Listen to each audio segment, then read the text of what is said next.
এসো শান্তির কথা বলি, এসো শান্তির পথে চলি। বিসমিল্লাহির রহমানির রহিম। নাহমাদুহু ওয়া নুসাল্লি আলা রাসূলিহিল কারীম, আম্মা বাদ। ফাউযু বিল্লাহি মিনাশ শাইতানির রাজীম। বিসমিল্লাহির রহমানির রহিম। কুল বিফদলিল্লাহি ওয়া বিরহমাতিহি ফাবিযালিকা ফালইফরাহু হুয়া খায়রুম মিম্মা ইয়াজমাউন। সাদাকাল্লাহু মাওলানাল আযীম। এই মুহূর্তে আমাদের প্রিয় মাতৃভূমি বাংলাদেশ সহ বিদেশে প্রবাসে যারা যেখান থেকে আপনাদের প্রিয় চ্যানেল শান্তির পথে, চ্যানেল আয়ের শান্তির পথে অনুষ্ঠান দেখছেন, আমি আপনাদের সকলকে জানাচ্ছি আন্তরিক শুভেচ্ছা এবং প্রাণঢালা প্রীতি।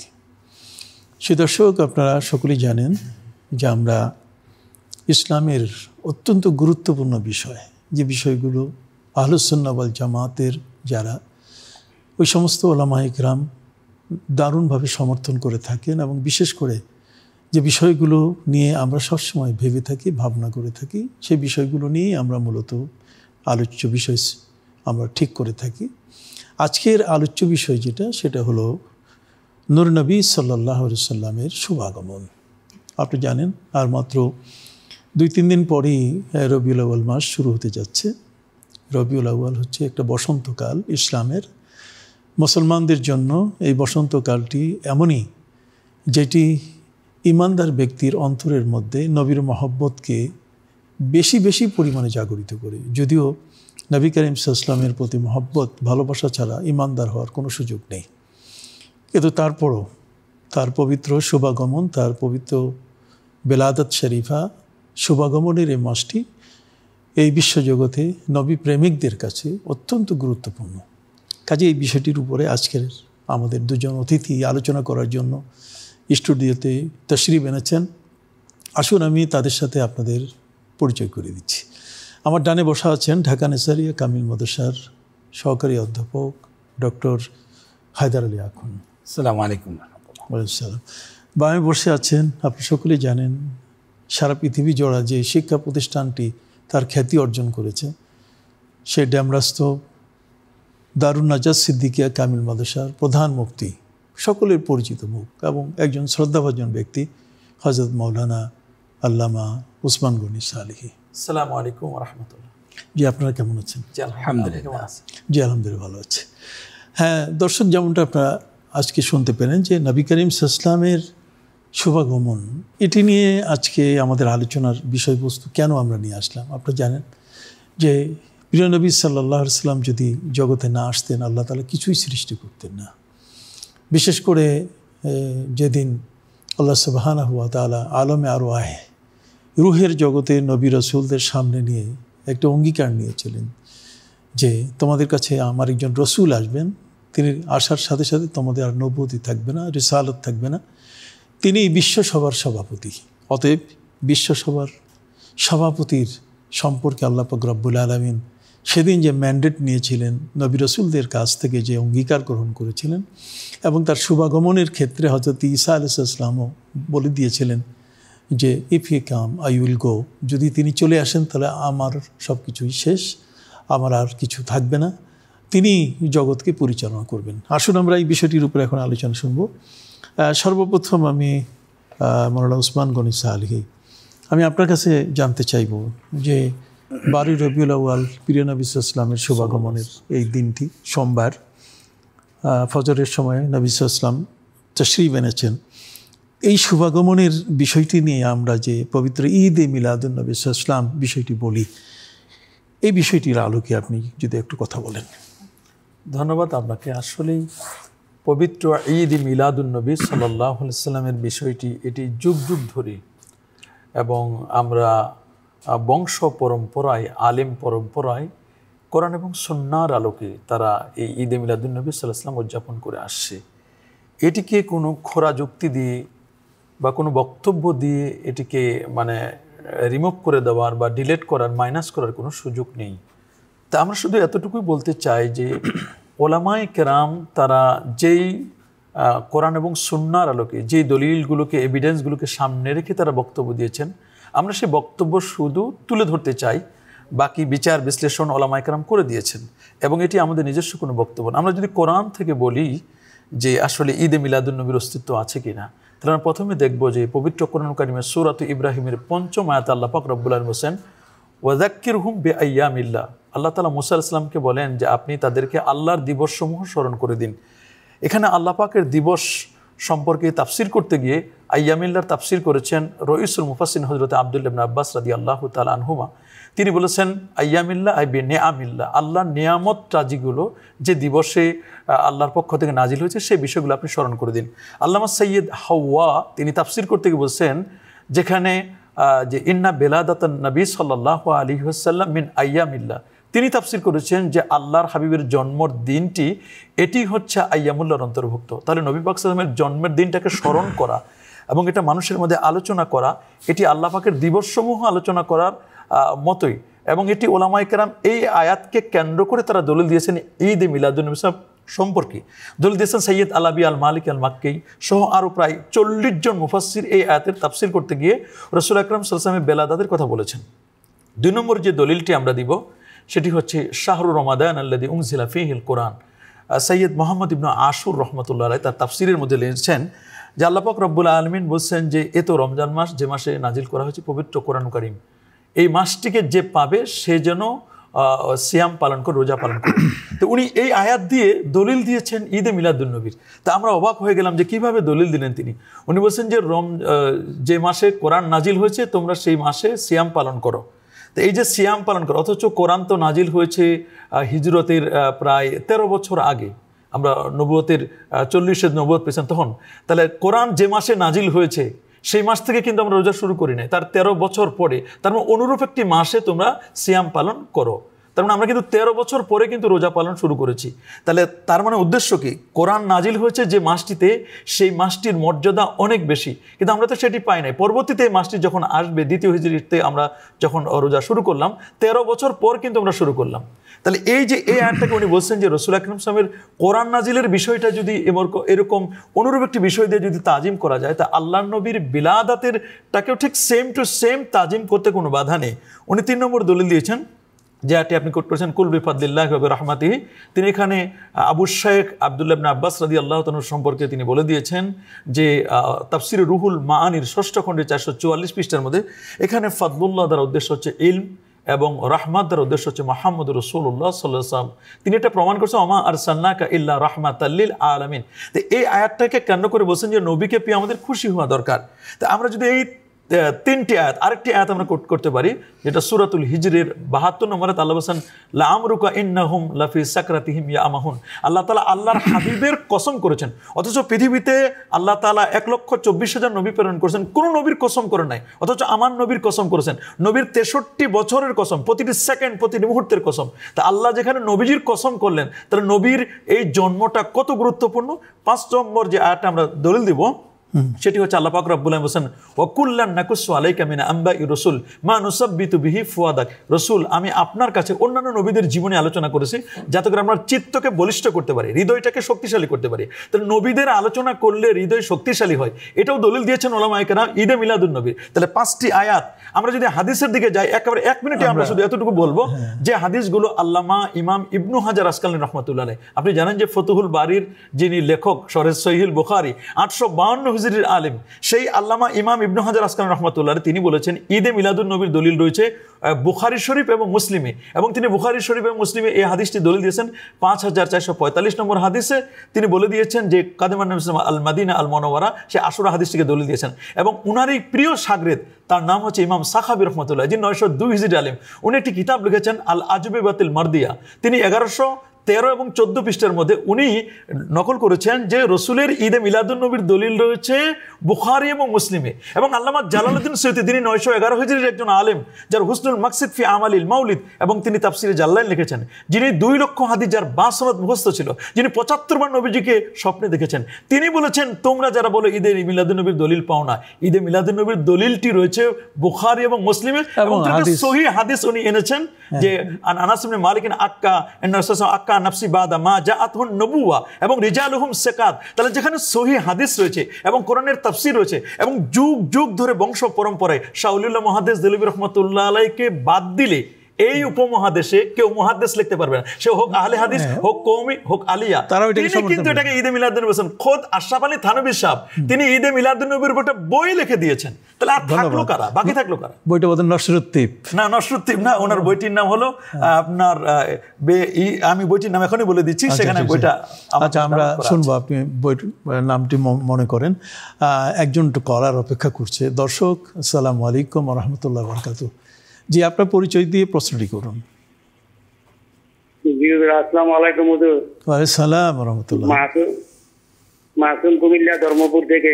জি জি জি। দুটি প্রশ্ন। প্রথম প্রশ্নটি কোরআন থেকে সূরা সাবা আয়াত নম্বর 28 অধ্যায় 34, সূরা সাবা আয়াত নম্বর 28। আমি আল্লাহ মুহাম্মদ সাল্লাল্লাহু আলাইহি সাল্লামকে পাঠিয়েছি সারা পৃথিবীর নবী হিসাবে, সুসংবাদদাতা এবং পাপ থেকে সতর্ককারী হিসাবে।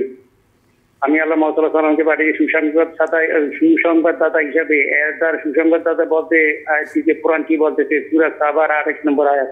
আর দ্বিতীয় প্রশ্নটি হলো, ঈসা নবীকে আল্লাহ তাআলা পাঠিয়েছেন বনী ইসরায়েলদের জন্য। তো বাকি বনী ইসরায়েল ছাড়া অন্য অন্য জায়গায় বা দেশে যারা থাকতো তারা কোন নবীকে অনুসরণ করতো বা তারা কোন ধর্ম অনুসারী ছিল? আচ্ছা, কোন নবীকে তারা অনুসরণ, আমরা উত্তর দেব, আপনি অপেক্ষা করুন। ডক্টর হায়দার আলী আকন, আপনার কাছে আমি জানবো, মৌলানা উসমান গনি সালেহী কোরআন এবং হাদিসের আলোকে উনি দালিলিকভাবে যে কথাগুলো বললেন যে ঈদে মিলাদুন্নবী এটা ভুয়া কিছু নয়, এটার অস্তিত্ব আছে, আর এটির সম্পর্কে বিশ্ব জগৎ সেরা আলিম যারা তাদের বক্তব্য তিনি তুলে ধরেছেন।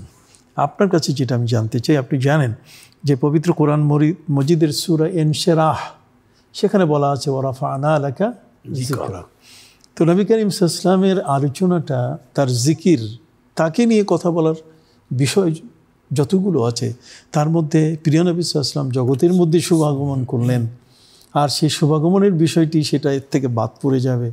তো ঈদে মিলাদুন নবী সাল্লাল্লাহু আলাইহি ওয়াসাল্লামের এই দুটো একটা বিষয়, একটা হলো যে এটাকে এক মহা আনন্দের শুভাগমন দিবস যেভাবে আমরা বলি ঈদ, আবার মিলাদুন নবী সাল্লাল্লাহু আলাইহি ওয়াসাল্লাম এটা তো তিরমিজি শরীফের একেবারে শিরোনামের মধ্যে বলা আছে, বাবু মা জাআ ফি মিলাদিন নবী সাল্লাল্লাহু আলাইহি ওয়াসাল্লাম। মিলাদুন নবী শব্দটাই কিন্তু একজন বিশ্ব জগতের সেরা সিয়াসেত্তার মুহাদ্দিস এবং ইমাম বুখারীর ওস্তাদ, আর তিনি ইমাম বুখারীর ছাত্র ইমাম তিরমিজি, তিনিও কিন্তু সেটা উল্লেখ করেছেন। এখন আপনার কাছে যেটা জানতে চাই যে এই যে বছর ঘুরে যে মাসটি রবিউল আউয়াল আমাদের কাছে আসতেছে, সেখানে ঈদে মিলাদুন নবী সম্পর্কে যে এই চর্চাগুলো হচ্ছে, আপনি এটাকে কোনভাবে দেখবেন একটু? আলহামদুলিল্লাহ, ধন্যবাদ আমাকে সুযোগ দেওয়ার জন্য। প্রিয় সঞ্চালক, আসলে নবী সাল্লাল্লাহু আলাইহি সাল্লামের শুভাগমন এটি সারা বিশ্বের জন্য যে একটি আল্লাহ তাআলার বড় নেয়ামত, এটি তো আমরা কোরআনুল কারীম এই আয়াতটি অনুসরণ করলেই আমরা লক্ষ্য করতে পারি, যেখানে আল্লাহ রাব্বুল আলামিন স্পষ্ট করে বললেন, লাকাদ মান্নাল্লাহু আলাল মুমিনিনা ইয বা'আসা ফীহিম রাসূলাম মিন আনফুসিহিম। আল্লাহ রাব্বুল আলামিন আমাদের মধ্য থেকে জনাবে রাসূলুল্লাহ সাল্লাল্লাহু আলাইহি ওয়াসাল্লামকে নবী করে পাঠিয়ে এটি আমাদের জন্য যে তিনি বড় একটি ইহসান করেছেন। আল্লাহ রাব্বুল আলামিন এই পৃথিবী তো অজস্র মূল্যবান নেয়ামত দিয়েছেন আমাদেরকে, আমাদের জীবন, আমাদের আলো বাতাস অক্সিজেন, কোনটা না বড় নেয়ামত নয়। কিন্তু আল্লাহ রাব্বুল আলামিন এই এতগুলো নেয়ামতকে সব পিছনে ফেলে রেখে তিনি কিন্তু ঘোষণা দিলেন যে লাকাদ মান্নাল্লাহু আলাল মুমিনিনা ইয বা'আসা ফীহিম রাসূলাম মিন আনফুসিহিম। রাসূল আমাদের মধ্য থেকে নির্বাচিত করায় আল্লাহ রাব্বুল আলামিন এটা আমাদের জন্য বড় উপকার, বড় কল্যাণ, বড় ইহসান করেছেন বলে বলেছেন। তো সে কারণে আমাদের বুঝতে মোটেই বাকি থাকার কথা নয় যে এটি আমাদের কাছে যে একটি বড় নেয়ামত, আল্লাহ রাব্বুল আলামিনের পক্ষ থেকে বড় একটি তোহফা, বড় একটি হাদিয়া, সেটি আল্লাহ রাব্বুল আলামিন স্পষ্ট করেই জানিয়ে দিলেন। তো সে কারণে আমরা নবীজির আগমনকে কি করে খাটো করে দেখব? ওনারা যারা এর বিপক্ষে কথা বলতে যান তারা স্পষ্ট করে বলেন যে আমরা নবীজির জামানায় যেটা পাইনি, সাহাবায়ে কেরামদের জামানায় যেটা পাইনি, সেটা আমরা করব না। কিন্তু আমরা কি এটা ওনাদেরকে বলতে পারি না যে ইসলামে এবং আমাদের এই বাস্তব জীবনে এরকম অনেকগুলো গুরুত্বপূর্ণ বিষয় আছে যেগুলো মডিফাই হয়ে হয়ে এখন যে অবস্থা এসেছে এটি নবীজির জামানায় ছিল না। আমরা আজকের যে এই ইসলামী আলোচনাগুলো মিডিয়ার মাধ্যমে করেছি, ইউটিউবে করতেছি, ফেসবুকে করতেছি, এটা কি রাসূল পাকের জামানায় ছিল? এটা কি সাহাবায়ে কেরামদের জামানায় ছিল? কোনারা কেউ বলতে পারবেন যে রাসূল পাক সাল্লাল্লাহু আলাইহি ওয়াসাল্লাম ফেসবুকে কোনো একটা পোস্ট আছে অথবা ইউটিউবে তার একটা কোনো ভিডিও আছে? কই, তারা তো এগুলো কিছুই করে না। তারপর তো এগুলো আমরা অহরহ করে যাচ্ছি, আমাদের বক্তব্যগুলো হাইলাইট করে আমরা ইউটিউবার ভাড়া করে আমাদের বক্তব্যগুলোকে ভালো ভালো কোটেশন দিয়ে আমরা প্রচার করতেছি। তাহলে এগুলো আমরা ব্যবহার করতেছি। তো এইভাবে করে আমরা তো আসলে এই যুগের পরিবর্তনে অনেকগুলো কাজ আমরা বিভিন্ন আঙ্গিকে এটাকে ব্যবহার করতেছি। যদিও বলবেন যে শাব্দিক অর্থে এটি বেদাত, হ্যাঁ বেদাত তো আছে, কিন্তু বেদাতে হাসানাও তো একটি শব্দ আছে। আমরা তো এটা বেদাতে হাসানা হিসাবে যদি গ্রহণ করে নেই যে রসুল পাকের এই আগমন উপলক্ষে আমাদের এই শুভাগমনের এই আনন্দ, আমাদের এই বিজয় উৎসব, আমাদের এই র্যালি, এটি যদি বেদাতই বলা হয় বেদাত হাসানা হবে, কিন্তু সেটা তো সাইয়া হবে না কোনোভাবেই। কারণ এটি রসুল পাকের আগমন উপলক্ষে আপনি যে আয়াতটি তেলাওয়াত করেন ইনশিরাহ থেকে, রফা'না লাকা যিকরাক, আল্লাহ রাব্বুল আলামিন নিজেই তো এই নবীর আলোচনাকে সুউচ্চ করেছেন, সুমহান করেছেন। সব জায়গায় আজানে একামতে কালেমায় কোথায় তাকে তিনি উচ্চারণ করেননি। সে কারণে আমরা একেবারে উদাত্ত আহ্বান করতে পারি সকলকে খোলা মনে হৃদয় নিয়ে যে দেখুন এখানে কোনো সংকীর্ণতা করার সুযোগ নেই। নবীজির শুভাগমন এটি মুসলমানদের জন্য শুধু নয়, সারা বিশ্ববাসীর জন্য একটি সবচেয়ে আনন্দের বিষয়, আনন্দ ঘন বিষয়। সেটাকে আমরা অবশ্যই মার্জিত যে কোনো পদ্ধতিতে উদযাপন করতে পারি, তাতে কোনো বাধার কিছু নেই। যে দলিলগুলো আমাদের সভা আলোচনা একটু আগেও বললেন। জি, ধন্যবাদ আপনাকে। আমরা ওসমান গনি সালেহী, আমরা দুটো প্রশ্নের উত্তর দিয়েই আবার প্রশ্নে যাব। সেটা হলো, এক ভাই উনি তো বললেন সূরা সাবার ওই যেটি নবী করিম সাল্লাল্লাহু আলাইহি ওয়াসাল্লামকে আল্লাহ তাআলা ভীতি প্রদর্শনকারী করে পাঠিয়েছেন ইত্যাদি। প্রশ্নটা অনেকখানি অস্পষ্ট ছিল। তো ওখানে আসলেই তিনি ভীতি প্রদর্শনকারী হিসাবে এসছেন। একদিক থেকে আল্লাহ তাআলা তাকে পাঠিয়েছেন ভীতি প্রদর্শনকারী হিসাবে। তার কর্মকাণ্ড এটা 40 বছরের পরই শুরু হয়েছে, কিন্তু তার আগের যে জীবনটা, সে জীবনটাও তো একইভাবে নবুয়তের স্বীকৃতির একটি জীবন। এবং উনি যে নবী এবং রসুল এর আগের সময়টা তো ছিলেন, সেটা তো কোনো বিরূপ কিছু ছিল না। যদিও আজকালকে আয়াতে বলতো বাশীরাও ওয়া নাযীরা দুটোই আছে। হ্যাঁ, কাজেই সেটা মনে হয় উনি বুঝে গেছেন। আরেকটা হলো যে ওনার একটা ছোট প্রশ্ন ছিল যে ঈসা আলাইহিস সালামের, উনি তো বনি ইসরায়েলের কাছে এসছেন, বাকি এরপরে অন্যান্য যুগে আর কোন কোন নবী এসছেন? ঈসা আলাইহিস সালাম তো আমাদের পূর্ববর্তী, আমাদের নবীজির পূর্বে। বাকি হযরতে ইব্রাহিম আলাইহিস সালামের পর থেকে মদিনা মুনাওয়ারায় সেখানে ওই ধারাবাহিকতায় হযরত ইসহাক আলাইহিস সালাম বংশে প্রায় 4500 নবী আসছেন। তো কাজী আপনি যদি মাত্র 30 সেকেন্ডের মধ্যে একটু বলে দেন যে ঈসা আলাইহিস সালামের পরে তো আর কোনো নবী আসেনি, বরং আসছেন আমাদের প্রিয় নবী সাল্লাল্লাহু আলাইহি ওয়াসাল্লাম, তার আগে উম্মতের নবীদের অবস্থানটা কি? এরপরে আমি আপনাকে, আসলে ইব্রাহিম আলাইহিস সালামের তো দুইজন সন্তান, একজন হযরত ইসহাক আলাইহিস সালাম, আরেকজন হচ্ছেন হযরত ইসমাঈল আলাইহিস সালাম। ইসহাক আলাইহিস সালামের বংশে 4500 নবী এবং রাসূল এসেছিলেন, আর ইসমাঈল আলাইহিস সালামের বংশে কেবলমাত্র আমাদের প্যারা নবী রাসূল আকরাম সাল্লাল্লাহু আলাইহি ওয়াসাল্লাম এসেছিলেন। এবং এটা ইব্রাহিম আলাইহিস সালাম দোয়া করেছিলেন, রব্বানা ওয়াবআস ফীহিম রাসূলা, যে এমন একজন রাসূল পাঠাবেন যিনি সমস্ত নবী এবং রাসূলদের যিনি সেরা হবেন, রাসূলাম মুআজ্জামান। এবং আল্লাহ বলেন লিতুমিনু বিল্লাহি ওয়া রাসূলিহি ওয়া তুআজ্জিরুহু ওয়া তুআক্কিরুহু ওয়া তুসাব্বিহুহু বুকরাতাও ওয়া আসীলা। তো এই আয়াতগুলো কিন্তু প্রমাণ করছেন, কারণ ইসহাক আলাইহিস সালাম ও ইব্রাহিম আলাইহিস সালামের ছেলে, তার বংশে 4500 নবী, আর ইসমাঈল আলাইহিস সালামের বংশে তিনিও ছেলে, অথচ তার বংশে একজনও নবী নাই। এই জন্য আল্লাহ তাআলার কাছে বললেন, আল্লাহ আপনি এমন একজন নবী পাঠাবেন যিনি সৈয়দুল আম্বিয়া ওয়াল মুরসালিন হবেন। এই জন্য আল্লাহ তাআলা ইসমাঈল আলাইহিস সালামের বংশে কিন্তু একজন নবী প্রেরণ করেছেন যিনি সমস্ত নবীদের সরদার ছিলেন, শিরোতাজ ছিলেন। আমি ওনার কাছে একটু প্রশ্ন দিয়ে তারপর আপনার কাছে যাই। আপনি জানেন যে একটা কথা আমাদের সমাজে প্রচলিত আছে, সেটা হচ্ছে আলেমদের মুখে, জনসাধারণ এগুলো নিয়ে কখনো ভাবে না।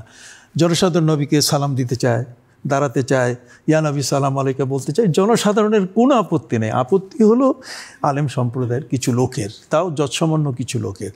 আপনারা বলতে চাচ্ছেন যে 600 বছর পর এটা নিয়ে আবিষ্কার হয়েছে। আপনি আল্লামা জালালউদ্দিন সৈয়দীর জন্ম তারিখ বললেন, আপনি ফাতুল বারীর লেখকের জন্ম তারিখ বললেন, তারা তো 800, 900, 1100 বছরের। কিন্তু 600 বছর আগে নাকি মিলাদুন্নবী কিছু ছিল না। তবে একটি বড় কথা আপনি বলেছেন যে ইমাম বুখারী রহমতুল্লাহ আলাইহি, উনি তো 94 হিজরিতে জন্মগ্রহণ করেছেন। 194। হ্যাঁ, তো এই যে পৃথিবীতে তার যে শুভাগমনটা 194 হিজরিতে জন্মগ্রহণ করার পর উনি পৃথিবীতে এই যে কথাগুলো, ইমাম তিরমিজিও ঠিক পাশাপাশি সময়ের একজন ব্যক্তি, 3য় শতাব্দীটাই হলো, 3য় শতাব্দী, তখনও তো ঈদে মিলাদুন্নবী ছিল।